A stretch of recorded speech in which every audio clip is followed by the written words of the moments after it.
This is the Lean Builders Hoots on the Ground podcast with absolutely, positively no bullshito. Join us as we dig into exactly what lean construction is and how we can use these concepts and strategies in the field. This podcast will be different as we journey to job sites and mine the minds of lean builders, all in effort to pass forward building knowledge from those who have put their time in to learn a better way. Because that's just what lean builders do.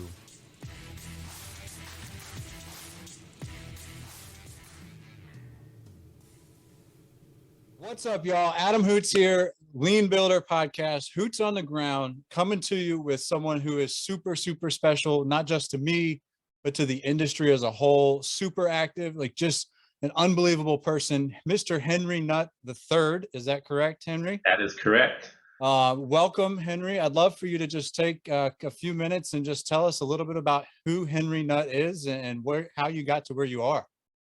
Thanks, Adam. And it's great to be on here with you, the Lean Builder and Hoots on the Ground. And been watching you, listening to you guys. So it's pretty cool to be a part of this community. I've been in the trade as a sheet metal worker, still a trade member of Local 104 for the last 34 years. And had my journey of going through as a pre-apprentice and foreman to general foreman, general superintendent to now pre-construction executive. It's been a lot of dips and dives and pitfalls and wanting to quit and actually quitting and coming back and doing all kind of things to navigate. You never know where you're going to be, and when you look back, you can look at your life, but going through it down the pathway, it's tough. I definitely can relate to what a lot of folks go through in the industry, whether they're people of color, women, or just anyone in general. We all have our own personal struggles and pitfalls we've experienced in the trade, and I just think it's important that we identify with those things and not act like they don't exist and don't act like they don't shape us because they do. And so I just want to be able to be a person that brings voice to that and help others not feel like they should be ostracized because they feel they're the only ones going through struggles. And we all do, we just don't admit them. But I think we're getting better at that. I think it's podcasts like this, people like yourself that are willing to take this on and really create a platform for people to have these kind of discussions and how it really ties into the overall lean movement, the people movement, that intricate part of our industry that makes this all work, which are the people. That's it. People are everything. And that seems to be a common theme that, we touch on a lot in this podcast. From your perspective, I love that you're willing to go and touch on some of these things that need to be touched on, and I'm so looking forward to diving into this podcast because I think we're going to, touch on some of those things that you mentioned. But before we kind of dive off that cliff, I want folks to know about this book, right? The 7 Principles, because it's something that you just released, I think March 22nd, if I remember correctly. That's correct. And man, I got it right away. I've had it pre-ordered. I tell you, I've read through it actually a couple of times. I've got highlights in here. I love like the quotes at the beginning of some of these chapters. Blown away. Again, I take us through like the development of the book, the why for the book. Why should people go and get the book? Because I think it's super important to the industry and to folks who are coming up that same path that you took. Yeah. Tell us about this book. Yeah, I'm very excited. It's really a labor of love, man. It's taken me 10 years to write 87 pages. And there's a story behind that, right? Being in the trade for so many years in my life, and then at some point recognizing how important it was to engage with folks who wanted to get into our industry. And my company that I work for, Southland Industries, we were able to go and partner with some local pre-apprenticeship programs. And we would just do this once a quarter and talk to 50 different students at a time who were interested in getting into the trades. And initially, it was more of an obligation. It was more tied to a project that we were pursuing. And then that project was put on hold, and we just kept doing it. And out of that, we just found ourselves sitting in front of students that were trying really hard to get in this industry. I found myself saying the same things over and over and over to different groups of people, and realize how important those different skills or mindsets or attributes or principles were And they were things that I learned from my mom and dad, things that I took for granted that everybody just knows some of these basic things that they really didn't know. It was like that whole saying of common sense is not common. And we found ourselves really empowering people with things that we thought were just very basic, but really they just aren't common. What are some of the roadblocks that gets in people's way? What is it that people find themselves battling when they get into or trying to pursue, whether it's in construction or anything? What are some basic things that we need to all have in order to set ourselves up for success? This is what I've done. This is what I've done in my career, and I'm all about trying to share and help other people. It took me a long time to write the book because they were so common that I felt like, nobody's going to read this. Nobody's going to, this is okay, great, Henry, we love you, but, come up with something better. And so it took me a long time to finally prove to myself that it's worthy. And this is your labor of love and your contribution to the industry. And finally coming down to the point where I think I heard someone say it's like listening to a classic song. It takes you back to a great memory, even a scent that you may have had as a kid that draws you back somewhere back in time. Those kind of things are timeless. Great words are timeless. Great music is timeless. And so it encouraged me to start back up. And once I started back up, it took me probably 4 months to finish it because I felt like these principles are timeless and they'll always be applicable to somebody's life, whether they seem simple or very common, they're important. And that's what remotivated me and got me back on track to figure this thing out.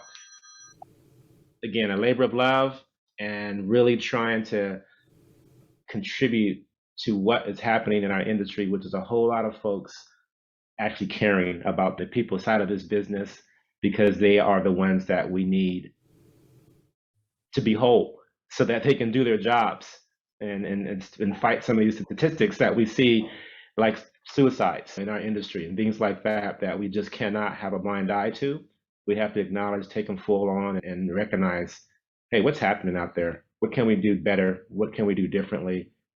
And not just accept status quo of what we've done for hundreds of years, essentially, and allow people to die and not take care of them. And we can't do that and expect people to want to be a part of this amazing industry that we have. Yeah, it's unacceptable. And that's what lean builders do. Everything you're saying right now is that extra level of emotional intelligence that people care about people and they're looking out for them inside and outside the gate. That's huge. The principles are timeless, like you said, and I would even go as far as saying they cross industry. If I read this book from a legal perspective or a healthcare perspective, I would say that these same principles really drive successful behaviors or actions within those industries as well. Yeah. And I like how you say you heard yourself repeating these common themes. What you did is you standardized it. And so now we've got the ability to go back and reference these 87 pages and be able to use that information moving forward. And I'll tell you, the one thing that I love the most is that you were open and vulnerable with your own story without giving away too much of the book, because we still want people to go get the book and enjoy it, right? Right. But can you dive into your story just a little bit and maybe leave a cliffhanger out there for us? Sure. Yeah, I got into the trade because my dad is a retired sheet metal worker and he owned a sheet metal business for about a decade. I worked with him for a short time and then just worked for other companies. And it was a struggle. I wanted to be an engineer when I got out of high school, and I didn't want to get into the trade. I didn't think about that, and I don't know why I didn't think about it. I don't think there was a lot of conversations about, hey, you should. It was more like you should do this, but I didn't really understand what it was I was going to do. I wasn't sold. I didn't say, no, I'm going to go down that path. I'm doing something else, Pop. Sorry. He coined the whole scenario like, just take the test. That's all you need to do, and then you can decide what you want to do after that. Well, obviously, I took the test, and then I had to make a life change decision about continue going to school and working or getting into the trades. And so took the plunge and went into the trades, and it was a struggle. It was a tough battle for me for 5 years. Part of my apprenticeship, wanted to quit and was really frustrated and felt like I made the wrong decision. And it was primarily because of the people that I was working around. The work was cool, and it wasn't all the people, but there were some significant scenarios that just, why am I doing this? And as I turned to journey level, I found myself getting laid off all the time. I was the first guy to go, and I knew for sure I wasn't the slowest guy. I prided myself on really knowing my trade and really getting things done, just not recognized for it. I ended up quitting, thinking, oh, I'm going to go back to school and figure out what I get to do next. I think where I'll leave it off at is I ended up having this experience where it felt like God talking to me on a BART train one afternoon and said, why'd you quit? And I came back. But what I did when I came back was I looked in the mirror and I recognized my part in my short demise or failure at that time of not wanting to engage and remain in the trades, and said, what do I need to do differently? I think that's the biggest thing. It's always easy to point a finger about what somebody can do, but really it's how you respond, and that means how you look at yourself and how you choose to respond to those scenarios. Do you remain victimized or do you overcome it?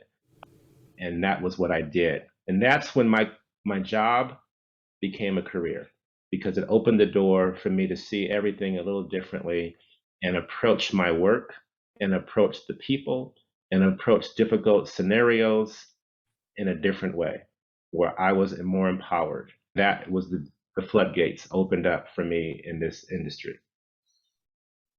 I love the cliffhanger, and you led me right into my next, what I was going to hit you with. My favorite quote in the book is not a Thomas Jefferson quote. It's not one of the other famous people quotes. Well, I guess it kind of is.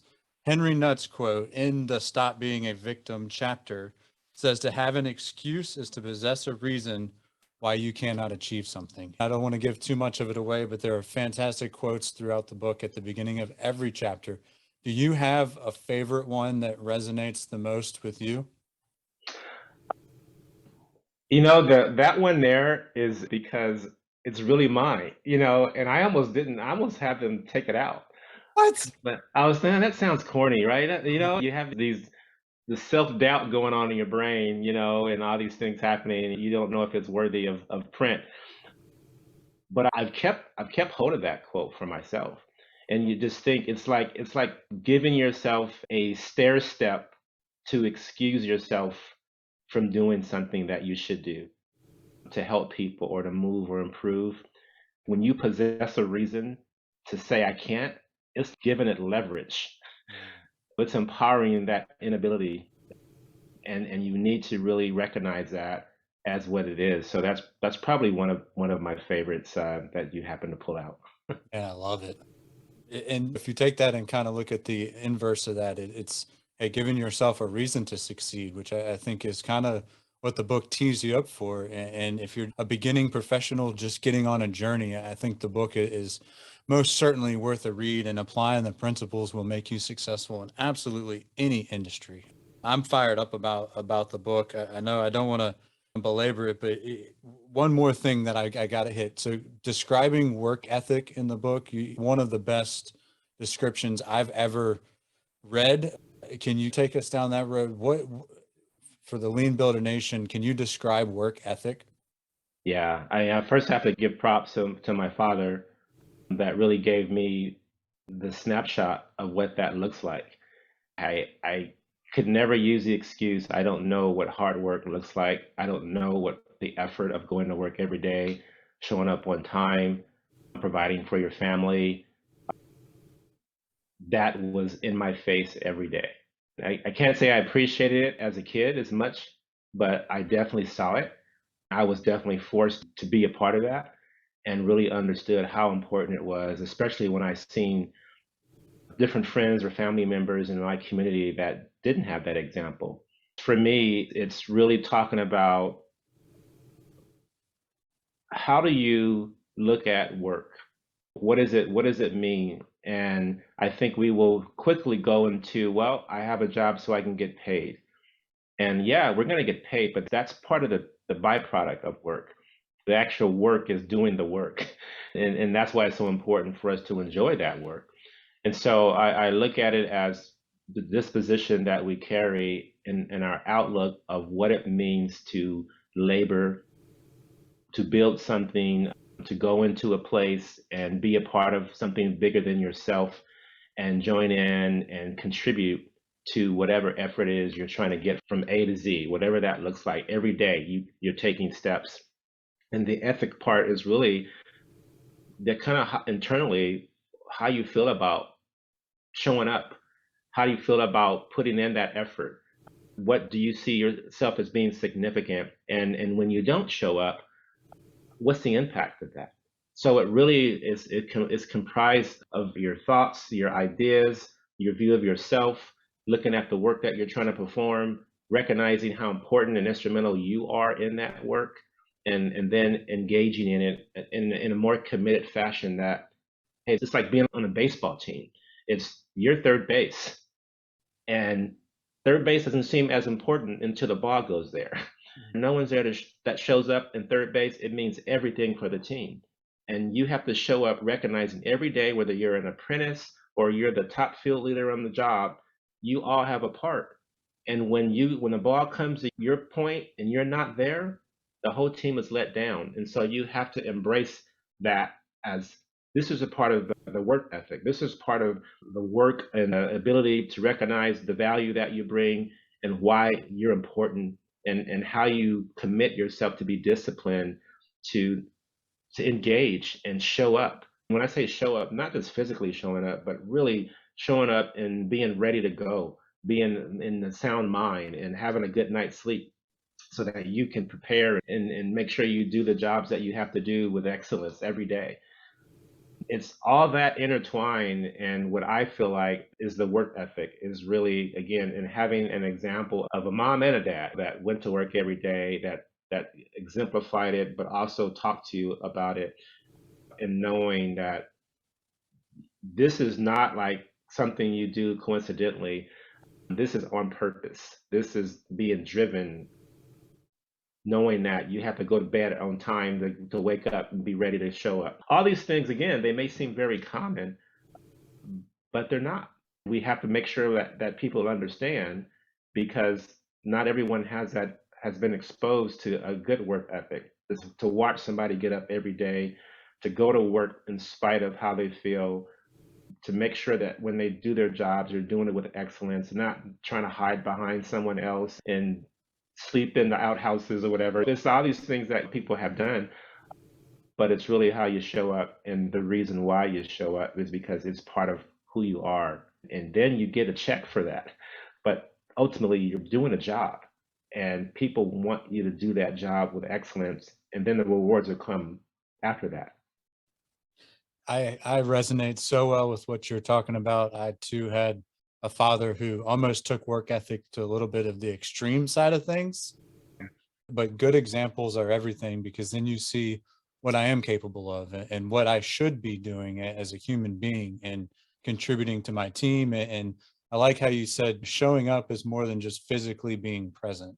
It's showing up with a good attitude, the will to get something done, to be productive, to contribute to the overall team's sake, especially from a trade partner's perspective. If you don't show up and get your trade done, then the next trade will be affected, which affects the following trade, and all the way down the line to where the entire project is off kilter and variation takes over quick. Right. Absolutely. So I heard you mention your father. Like, how about some of the others that you mentioned in the book? Can we give them a quick shout out here on the Lean Builder podcast?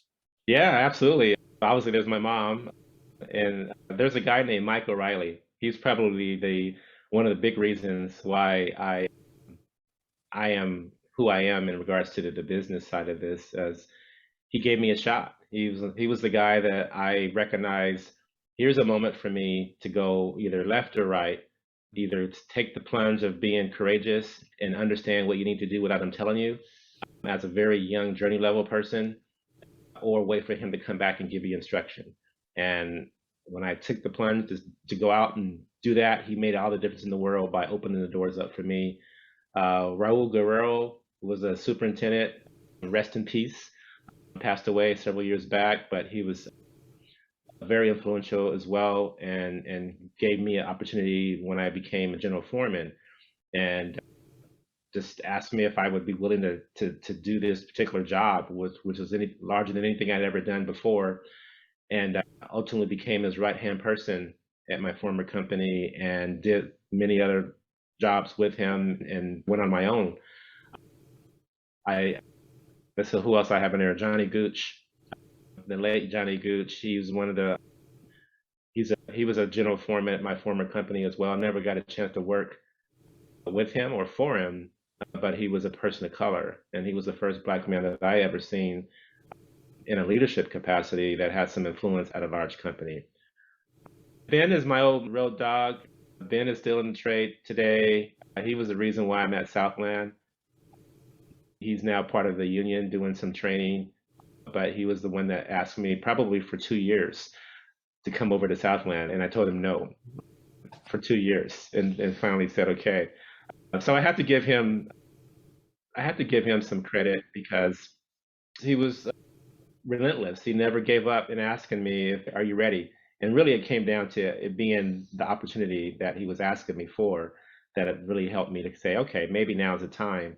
And Victor Victor is one of our executive vice presidents or senior vice presidents here at Southland. He's been a mentor day one and still work closely with him. He's a super lean advocate. He's been on the board for LCI. He's one of the folks at our company that just is a pioneer when it comes to helping people begin their lean journey, the executive level folks at some of the premier top companies around the country, and to instrumentally get them to change the delivery method with Alpha Way or IPD lean type projects.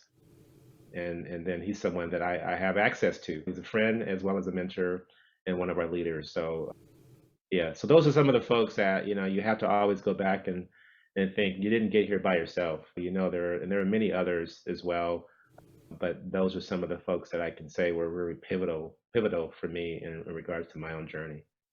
And you do an amazing job of shouting them out in the book too. To me, that's what a true lean builder does, is highlights and recognizes those people who invested in them. I would even go as far as say, Henry, you're probably a kind of mishmash or a nice mixture of all of those people's best part of their personalities. At least from my perspective as a manager growing up, it's like, ooh, I like what he does. I like what she does. And I'm just going to pull all these little pieces together and then make my own little melting pot of what I think management should be and pass that on to that next generation. And so, man, I can't applaud you enough for highlighting those folks who have invested. And I think that's so important.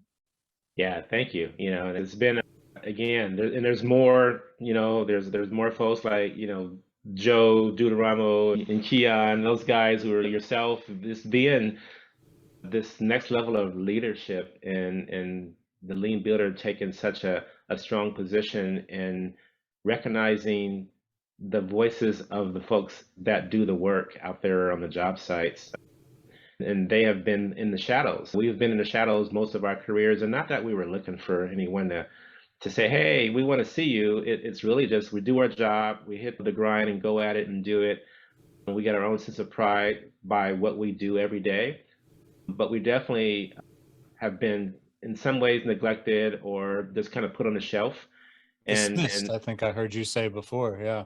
Yeah, and we need to acknowledge these folks. So I think I applaud you and even taking on this mantle again to create this space for people to have a voice and share and just empower just through listening.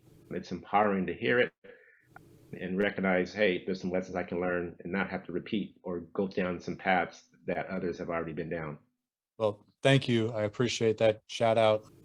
I'll tell you, you're right. And we have been dismissed as trade workers. I think society doesn't realize how important trade workers are until it gets hot in their house, or their plumbing backs up, or there's a leak in their roof, or their internet doesn't work. Can you imagine? Oh my goodness.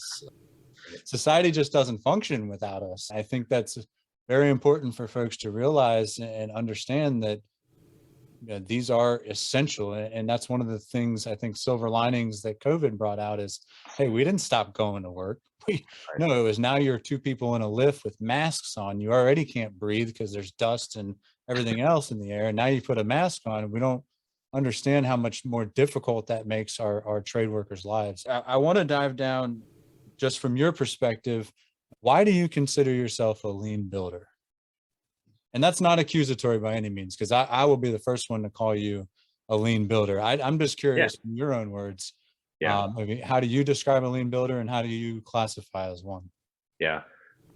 My first real encounter with recognizing the lean aspect of our industry and how to build was coming to Southland. And so 15 years ago, when I joined this company and I recognized there's some things that they were doing regarding the people and shaping the leadership, as well as how we installed work and trying to create a collaborative mindset as well as delivery and all those parts and pieces that go from a design to an install. There's so many moving parts that exist and so many reasons to fail, so many reasons to misstep, so many reasons to do it wrong. It really takes intentional effort and bringing people in to recognize here's what I see as a snippet of your scope and how you can contribute to making this puzzle better. I found myself resonating with one, the people aspect of Southland and how we address that, of how we address our individual, where I'm invited to come to a 5-day event where our CEO and executive leadership actually walk us through this whole exercise, intense exercise of getting together called Project Team, where they're going to say, hey, here's why you're important. Here's why you're important to our bottom line. Here's how you help our bottom line. Here's how you help yourself. Here's what we want to do as how we build. And then giving you that, hey, now go do it and figure it out and learn as you make mistakes and try some different things. And so really one, getting the license to be able to say, wow, this just makes sense. That you have this company that first invests in you in this way to say how we want you to be better, and we're going to give you some tools to do it. And then we want you to go do it. We want you to go exercise it. And yeah, are you going to mess up? Yep. You're going to make some mistakes, but you're going to learn. And so we did that. And I found myself being able to bring my own true self. I know before that even term was a thing, that's what I was able to do. I was sitting there saying, I can just be me and go lead. I don't have to be like the next superintendent. I can just be Henry and go and talk to people and get to know who they are, figure out what they need and how I can help them be better, and recognize that that is my primary job, is how to make others better on their job. I just spent time digging into the steps, the procedures, the common mistakes that we found being made, learning about why they're being made, and really digging deep into that why, and not to accuse or shame anyone, but to say, hey, there's some things we recognize. What do you do differently next time? How do we fix this? How do we improve this? What do we learn from it? How do you do it differently? And just getting people to think that way. And then the other stuff just came along, the steps and different tools and using the last planner system and all those kind of things. But it was really first about how do we as human beings conduct ourselves as professionals on this job so that when we have issues, we address them in a way that doesn't berate and destroy people, but it identifies like we attack that problem. We don't attack people. And so I feel like that I'm the lean builder because I want to eliminate waste like anybody else does. But I know that my intricate part in this mission is really comes down to recognizing the things that really aren't said, the people that you don't necessarily know what's going on with why they make some decisions they make, why the breakdowns exist, asking really tough questions, being super observant and curious, and then being a great listener, because you really got to hear what people say, and you also got to recognize what they don't say, and understanding how to address that in order to really get to core issues. That's where I feel like that's my contribution. That's the thing that I do as a lean builder, is really get to the people and get to their whys, their struggles, and listen, and then go do homework to find out, hey, how do we help this situation get better? And then I have a low tolerance for the types of attitudes that kind of kill, steal, and destroy. I had a foreman that acted out one year, many years ago. And I think because people feel like, well, Henry's pretty calm. Henry doesn't really go off on people.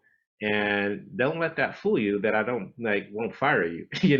Don't let that fool you. I have a low tolerance for people that don't conduct themselves in a professional manner, and being in construction is not an excuse. And so I had to put somebody on timeout essentially, and he was super close to losing his job, and sent him home and decided I'm going to pay you because I have to. So I'm gonna pay you, but we'll talk in a few days. And I want you to just calm down and think about it for a while. And he was super nervous and figured he was gonna lose his job. But we had a chance to come back and really talk about his role as a leader.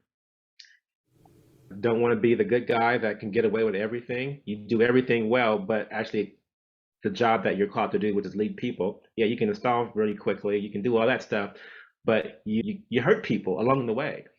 Guess what? That's no longer acceptable. And so we got to figure out, how do you do both? Do I want you to change and sing kumbaya and hold hands with your team? No, I'm not asking that, but I am asking you to be a professional, and I'm asking you to conduct deal with conflict in a better way and more effectively. So those are some of the things that I feel like I bring probably more prominently, along with obviously my background as a sheet metal worker.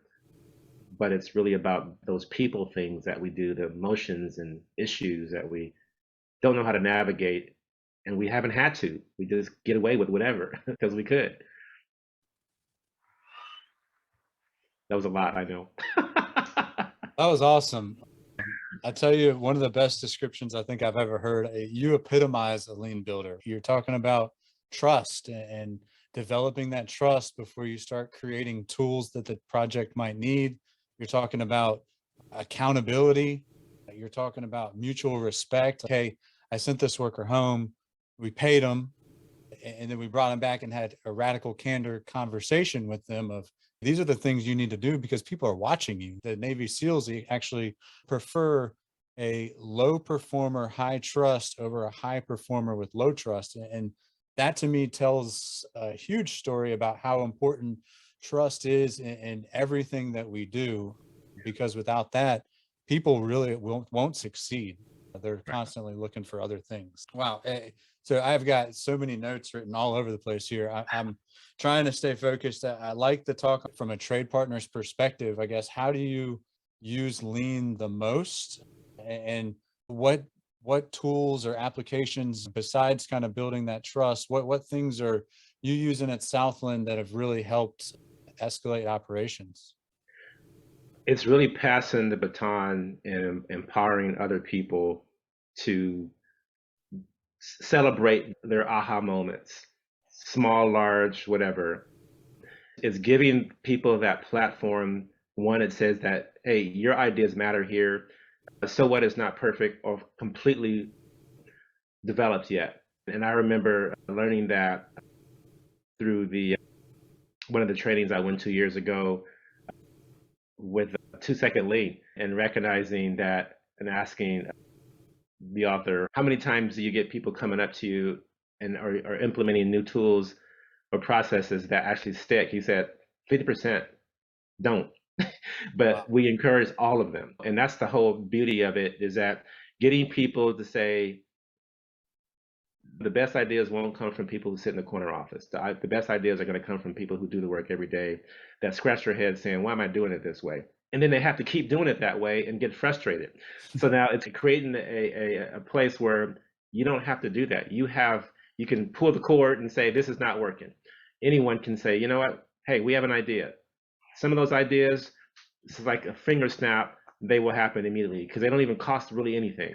Then there's some that may cost a bit of money, and we have to maybe budget them or something like that, and they have a time span. But it's created an environment where people know that they can contribute. They can write something on a board in their shop and say, whether it's, hey, my lighting isn't great here, if we had this kind of tool or this kind of scenario, this would improve my work.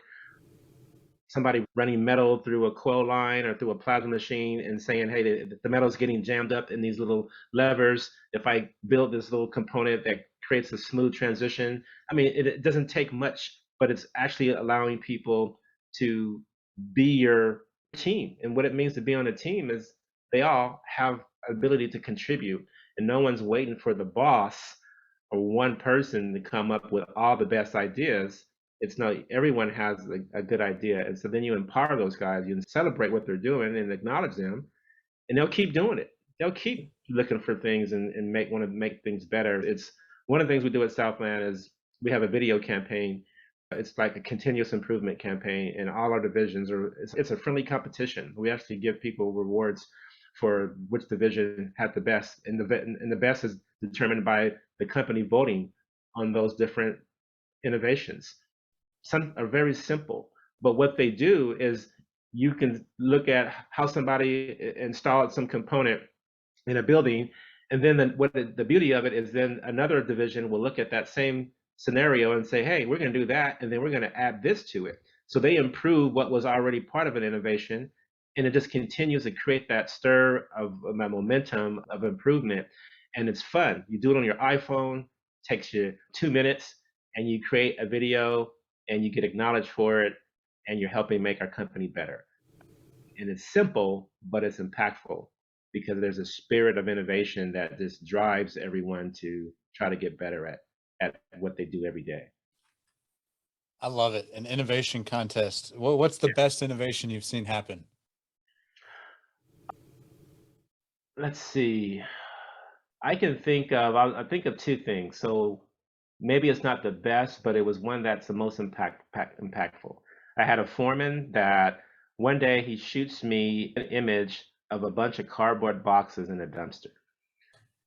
And he says to me, Henry, this waste right here would ultimately always be on a job site. This is waste that we removed from a project that we would normally have to take out these fixtures box by box, uncart them, get them up to the right floors, take all the cardboard, all the other stuff inside, take it back down the lift and throw it in the dumpster. We'd create, I don't know how many layers of extra work for an apprentice to be carrying trash around. And what it meant for me in that was that this was his aha moment happening in real time. And he had the courage to send me a picture of cardboard in a trash bin. And I could have said, what the hell is that, man? It's this trash. Why is this significant? But I knew for him, it meant, I get it. I get that now I can remove waste and it looks like this. And he went through the steps of telling me what would have happened if he didn't do that. And he was absolutely right in regards to removing waste.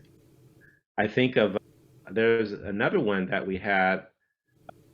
One of our guys, they did a cool video. These are people who didn't want to create a video. They were like, I don't have time to do this, Henry. And they went and you would have thought they hired a videographer, and the way they produced this thing. It's a machine that we don't use as much anymore, but we put inserts into decks for hanging ductwork. And they created this machine that turned these straps into curls automatically instead of somebody taking an actual hand piece and rolling this curl in this strap. And it's a machine that just did it automatically. And they produced this whole video about a guy doing this 1,000 times a day and feeling like his arm's going to fall off and thinking there's got to be a better way.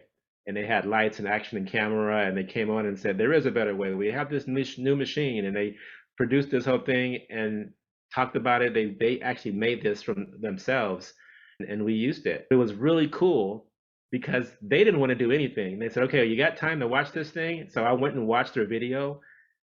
And they probably have the most likes ever that we've had since we've done this. And this is probably more like 5 years ago. But it was such an amazing video from a bunch of guys that at the end of the day were like, we don't have time to do this. But when they started sitting down to kind of figure it out, they went all out and did this amazing thing that was really impactful.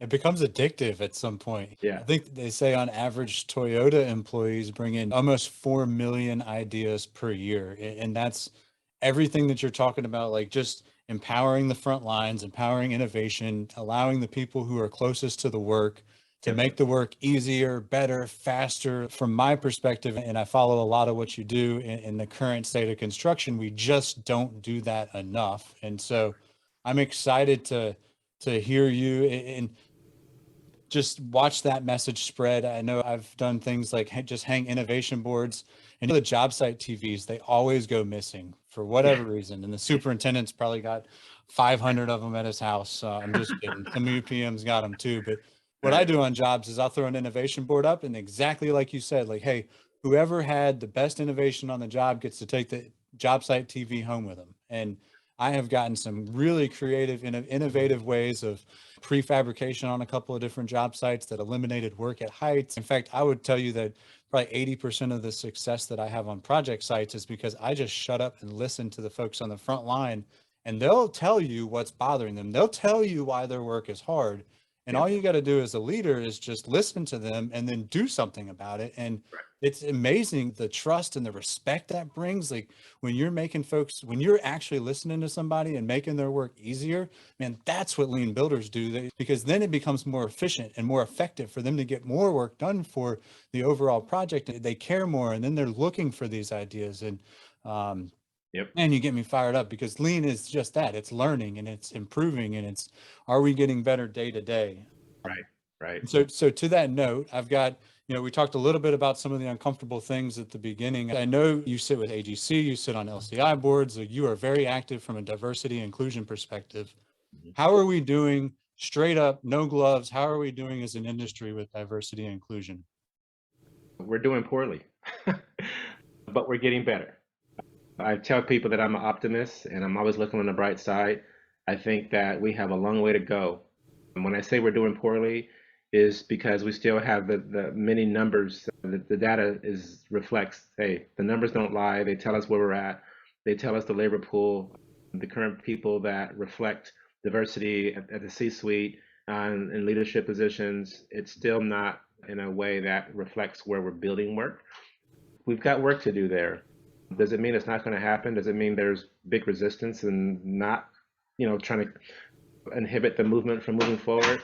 I think there's some of that, but I think overall there are people that are trying, and there are people who are helping those people who are trying, meaning that you want to see some success and some effective change. Is that whole concept of go to the people closest to the work. Let's deal with talk to the people that have been closest to the issues, and it's why I've been so passionate about it. I didn't experience everything that you would say as a traditional African American man, that like all of us have had to been through hard knocks of life. That's not true. But it doesn't mean that we don't understand and identify, because sometimes just the fact that the color of our skin puts us in a certain bucket with others, and then we experience some of that, and that's just the fact. But we can be in tune and in touch with things that others can't, because we've experienced it. And I say that the diversity, the beauty of that is the blind spots. If I want a team, I want a team that is cohesive, and I want a team that represents the parts of me that aren't as strong, so that I can have a cohesive team. And that's so important to me, because when I show up and I'm the smartest person in the room, you're in the wrong room. I'm in the wrong room. And that's what I tell my folks all the time is, don't be proud about I'm being the smartest person in the room, because that is a reflection of you. We have a sense of pride. We want to be the go-to person. We want to be the one that, has the answers. And I get it.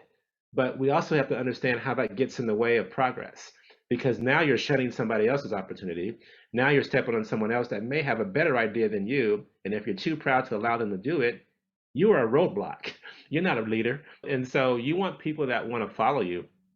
And so at the end of the day, have an opportunity to be on these different platforms and organizations to help the usher in the progress. I'm excited about that. I'm motivated by different leaders. I'm motivated when I see, especially white men that are stepping up to the plate, to those who have authority and the power to make changes that maybe others can't. And they're saying, yeah, this is important to me, and this is what it looks like for it to be important to me. Is it trying to create some kumbaya moment? No, it's a lot harder than that. It's a lot more complex than that. It's recognizing what are some of the real issues that we face when it comes to differential treatment, when it comes to people, when it comes to systematic racism, when it comes to the statistics that say, hey, we're not represented here, and we just got to do better. Like, we just got to recognize that as an industry, I believe we pride ourselves on being innovative. I believe we pride ourselves on tackling issues and building these structures that are impossible to build without ingenuity, innovation, smart people, collaboration, and tackling it. And then we build these just amazing structures because we can. And I think this is another element of innovation that we have to become more comfortable with, which is using diversity, equity, and inclusion to get people that want to become a part of our industry, but more importantly, that they want to stay in it. So they can be the next wave of leaders that continue to do this work. We can decrease the amount of suicides happening every year, decrease the amount of injuries that happen across the country, improve the mental health of our industry.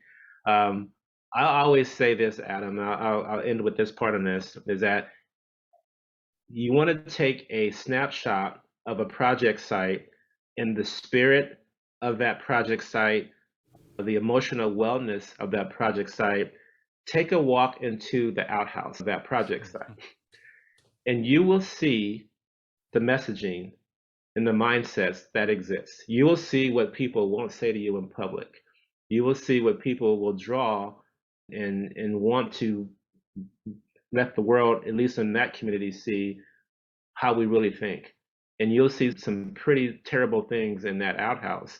And it really says, there's my snapshot. Here's where we are. Here's what I do when I'm in private, when no one's looking at me. Here's how I really feel about women. Here's how I really feel about people of color. I'm going to tell you. Maybe it's only one or two individuals that do it, right? It's not the whole project site. But it's a snapshot of a reality that we have to address and acknowledge. That many times tells me where we really are. I'm excited, I'm optimistic, but also am a realist and recognize that we're not where we should be yet. Amen. I often say, as an executive, as I started getting to that position in construction companies, I can tell the health of a job in three ways. Is the job clean and organized? Is there enough inventory? Is there just enough inventory on site to get the next week done?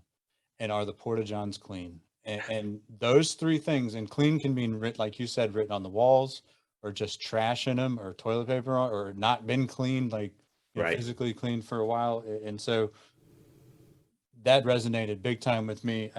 We are the world's best problem solvers. That's what we do. We're innovative. We think on point and we make things happen. And so I love how you just kind of posed this as, hey, we've got another problem that we need to solve as an industry, and we need to get excited about solving that problem and realize that I think this is where some of the old school mentality folks really suffer, is that giving up control side of things. You talked about, hey, I've got all the knowledge for the job and it all comes through me. But when we're able to give up that control and we're able to allow others to innovate, then we get that full perspective from folks that maybe don't look like me and think different than me. And whether that's race or gender or sexual orientation or whatever that thing that separates us is, that's powerful when we realize that each one of these people has a certain perspective and a certain value that they can bring to the table. And we're able to listen to that and include that into the plan.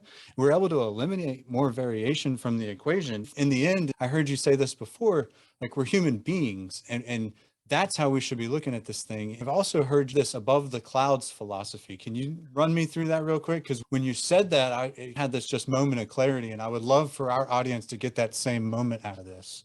Yeah, that's traveling a lot, especially as of late. I got on the plane and had this epiphany as I'm flying above the clouds, and it's always a beautiful scene.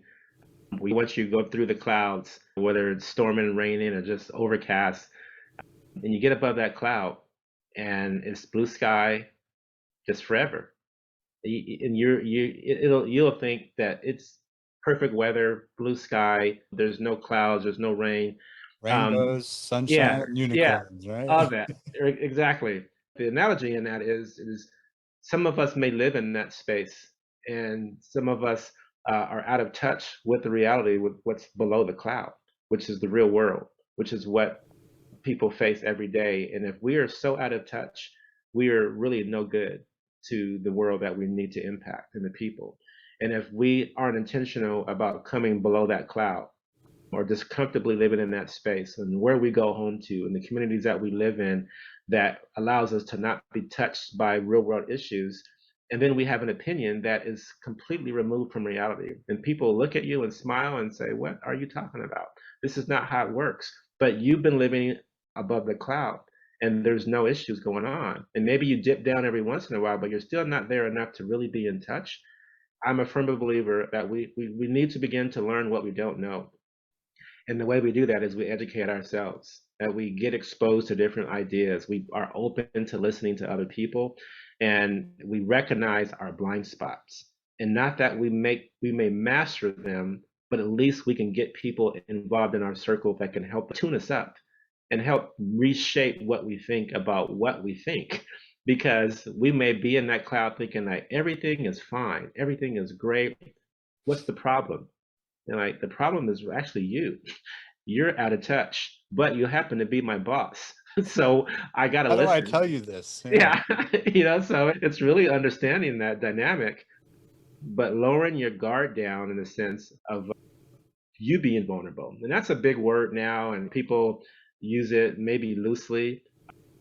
But in my opinion, and this is not scientific, I believe there's a direct correlation between our ability to be vulnerable to our ability to have great relationships. But the strength of a relationship is the amount of willingness you have to be vulnerable. Because if you can just show the best sides of you and talk about the best sides of everything and not recognize the other part, how do you really accomplish anything real and of value if you're not willing to expose yourself? Does that mean that you tell the world all your issues? No. But it does mean you say, you know what? I may be the CEO or I may be the leader of this group, but I don't know this and I need some help. You're going to get people that want to rally around you and help you. And at the end of the day, they help you look better. And so it really comes back to you. But you have to be willing to be vulnerable in order to get that. And it's a cost to be vulnerable because there is some level of exposure that we will face by being vulnerable. And if it doesn't feel like it costs you something, it's not being as vulnerable as you could be or should be. It's got to cost you something. And you have to be willing to take that risk and say, what is the greater good? People knowing that I'm not perfect, or people recognizing that I need help and I am soliciting help from others. Easier said than done. Absolutely. I like how you said you have to risk something. You have to be willing to put yourself out there. You're not being vulnerable. I also hear you say coming out of the clouds and putting your hoots on the ground a little bit. There's no better way to get humbled than to be out on a job site, walking around and being vulnerable on the job. The folks in the field will humble you really, really quick. I promise you. That's right. I've been there. I know it. Yeah. So this is awesome. What else have we missed? I want to make sure that I kind of pause and reflect on where we've gone. The two last things I'd say I wanted to just mention on really quickly, they are different chapters in the book. And I think they're important. The first one is the quote is, "Don't despise the day of small beginnings." It's at the I think, beginning. yeah. And I think it's important that for people, especially starting out in this industry, that may feel overwhelmed, they feel like they're insignificant, nobody knows your name. I really use an analogy of being like a seed planted in the dirt. And that seed in the dirt, no one knows that it exists. It's just there. But something's happening to it as it's in the dirt. It's germinating, and one day that thing sprouts up. Doesn't mean it's ready to bear fruit, but it exists and the world can see it. And as it grows and it grows, at some point it gets pruned. Just when you thought you're ready, but that pruning is because it needs to strengthen those branches to carry the weight of fruit. Maybe the first batch of fruit it's bitter, it gets thrown out. So you're still not ready, right? So It takes gets a little time. more fertilizer, right? Yeah. And so there's a process. There's a process. Don't get angry at being at the small stages of your life, your career, the first steps. Be tenacious, be committed to what you started out to do, and rally yourself around people that will motivate and help you stay focused. And then the other one is just refusing to be a victim. Every one of us has a story. I told a part of my story in the book. There's many other things and part of my story that I didn't mention, but the ultimate message was we all have a story. And we'll get a group of people that rally around us and say, yep, you should quit because this is too hard for you. Or you shouldn't go down this path because no one ever really did it in your family, or no one ever graduated in your household. No one can think like this because you're just not wired this way. You should just give up and try to do this. We can't allow ourselves to remain victimized by what we didn't have. We can't remain being in a position where we excuse ourselves because we just say it's too hard or we don't have the right this or that. You'll get people that will support that effort and usher you right out the door when you were just about to break through. And so, no more personal excuses for why you can't accomplish something. Do not allow yourself to remain victimized about something that's happened to you. I've had some damnable things happen to me, and I can say, well, I can't achieve this because. And it seems legit. It is legit. But it doesn't mean it's an excuse. I need to keep pressing. And so I say to people, is that hard? Hell yeah. But it's not an excuse for me to quit. And so I really want to make sure that we hone in on that one and just don't allow yourself to remain a victim in any capacity of your life and your career. Yeah, you're in control, right? Be a victor, don't be a victim. Right. And sometimes that's harder to realize in the moment because these things are real. Like you said, there are true barriers out there, and there are folks who get head starts, and there are, certain privileges that exist. But when you look at it internally and you say, hey, how can I overcome that? And what things can I do? And you flip that excuse on its head. I can do this because that's one of the reasons. And people kind of look at me side-eyed when I say this, but it's one of the reasons that I like Kanye West so much is because he refuses to be a victim of anything. And in fact, he's almost obnoxiously aggressive about how amazing and awesome he is. But that sets a mindset for himself. And then everything else falls in line with that. And so I love where you're at from that perspective. And again, the book, you can find it on Amazon. I know that's where I got it. Yeah. I know there's an ebook out there. I'm excited because this feels like just the beginning, honestly. I'm going to challenge you. When is the next book coming out? When are the next 7 principles? This feels like, hey, this is kind of what got Henry to where he is now.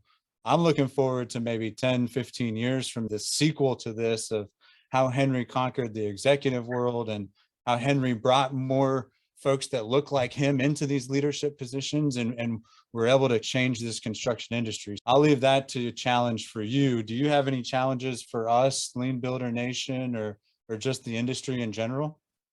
Yeah, it's really comes down, and thank you for that. There'll be a sequel. Nice. You heard it here. All right. Yeah. As for the Lean Builder, what you guys are doing is phenomenal. It's ultimately utterly relevant. And what I would encourage and say that we need to continue to tackle is continue creating that platform, continue putting making yourselves vulnerable to the conversations that probably may trouble people, that make people feel super uncomfortable, but understanding there's this means to the end of why that conversation needs to happen, staying in tune to what's happening around the country with regards to construction and people, and exercising this platform to its full extent and no holds bar to the topics. They may seem untraditional or unconventional topics when it comes to construction, but I think we've allowed so much to happen in our industry that we have to attack it heads on and get people like yourself to create this platform to say, let's talk about it. Let's have a dialogue. We are a community. Every project is a community of people that are coming together for a certain amount of time, and we want to create opportunities for people to have the best experiences that they could and address the issues that happen in a community. And so continuing to push through the topics and that make people nervous even sometimes about the topic matter. I love it. I You're might the need right your guy. help. Go ahead. Sorry. That's what, you're the right guy. Hey, I might need your help convincing Joe and Keon to let some of these topics fly too, because sometimes they can be a little reserved, but Yeah, for good yeah, measures. yeah, absolutely. Yeah, Well, I yeah. guess if we could maybe drop in. I know we're getting run late on time, but can you let's drop some of these topics for future episodes. What things can we do to make folks feel a little uncomfortable? I'd say this is more of a general one, but I think it's talking. Let's talk about women in construction and the day in the life. I had a chance to talk to some young women that were getting into the field, super excited about their journey. This is 1 month in, goes and talks to her foreman, says, "Hey, what can I do to be better? What steps should I take to have your job one day?" He turns around and tells her, essentially, you should go home and bake cookies. Get out the industry is what you can do to make it better. Mm. So that still happens, right? That conversation was 3 months ago. And unfortunately, she had an ally that was there that helped her to stay focused. But it happened to be a woman that was in the industry and she was in leadership capacity. But not everyone has that. It's really getting raw with some of the day-to-day things that happen, some of the day in the life things that happen, mental health, dealing with the suicide issues that we have, and talking to people that have experienced that or been on a job site that it happened to them, how it impacted the morale, what causes someone to show up at work like normal, have a lunch pail, have their tools, have their Carhartts on, walk into the building, and then jump off of it.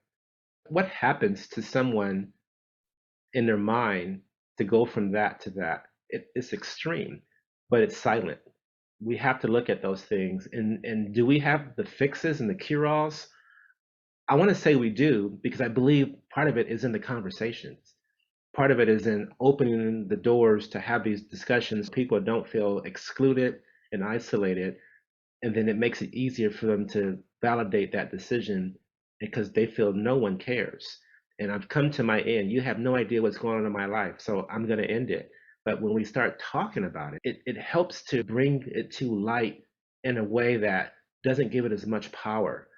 And I've had a gentleman that I didn't know I was talking him off a ledge essentially years ago. And he told me if we wouldn't had a conversation, he was killing himself that night. I had no idea, but it was just a conversation. It was just taking the time to just walk with him and say, what's going on with you? Like, you care. It's one of those topics that just breaks my heart when I see that statistic in any industry, but because this is our industry, it hits home really hard. And so it's important that we have those kind of dialogues and, again, hit it head on and allow for that discussion to happen. Yeah, those topics are very relevant. And I think anybody that's been in the industry 20 plus years has known or had some type of experience with mental health on a job, be it somebody dying by suicide or substance abuse or something.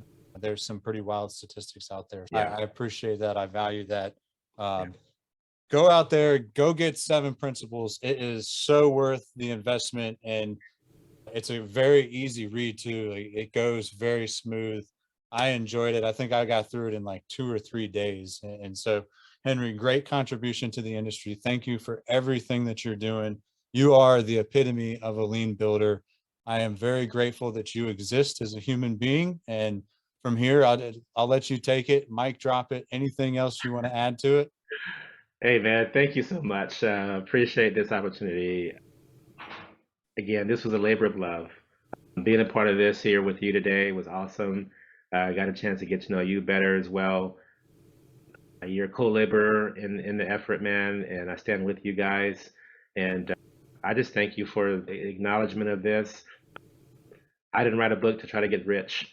I wrote a book to try to help people understand a story that's significant and worthy of talking about, and knowing that others identify with it in a real way. My goal is to create a dialogue across the country and about these different topics and get people talking about it, get leaders recognizing what they can do to help that group that's coming in, and knowing that some of the old tactics work and some of them don't. Let's know what we need to drop off reinvent ourselves, be innovative, stay on the move with regards to being creative and connecting with people, and never forgetting that it's the people that build the buildings, and they got to be whole and healthy in order to build a building that was sustainable for years to come. Well said, because that's just what lean builders do. That's what we do.